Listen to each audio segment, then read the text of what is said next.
এখন আমি আবৃত্তি করছি জীবনের হিসাব। লিখেছেন কবি সুকুমার রায়। বিদ্যে বোঝায় বাবু মশাই, চড়ি শখের বটে। মাঝিরে কন বলতে পারিস, সূর্য কেন ওঠে?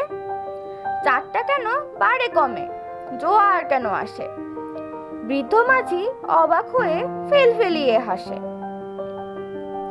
বাবু বলেন, সারা জনম মরলি রে তুই খাটি, জ্ঞান বিনা তোর জীবনটা যে চারি আনায় মাটি।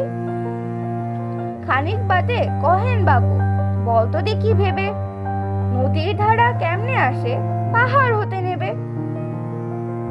বলতো কেন লবণ পড়া সাগর ভরা পানি? মাঝি সে কয়, আরে মশাই অত কি আর জানি। বাবু বলেন, এ বয়সে জানিস না তা কি, জীবনটা তোর নেহাত খেলো অষ্ট আনায় ফাঁকি। এবার ভেবে কহেন বাবু, বলতো ওরে বুড়ো, কেন এমন নীল দেখা যায় আকাশের ওই চূড়ো? বলতো দেখি সূর্য চাঁদে গ্রহণ লাগে কেন? বৃদ্ধ বলে, আমায় কেন লজ্জা দিচ্ছেন হেন?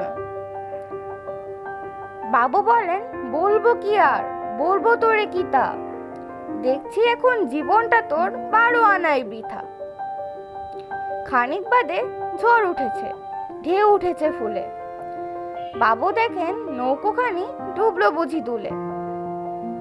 মাঝিরে কন, এ কি আপদ ওরে ও ভাই মাঝি, ডুবলো নাকি নৌকো এবার, মরবো নাকি আজি? মাঝি শুধায়, সাঁতার জানো? মাথা নাড়েন বাবু। মূর্খ মাঝি বলে, মশাই এখন কেন কাবু?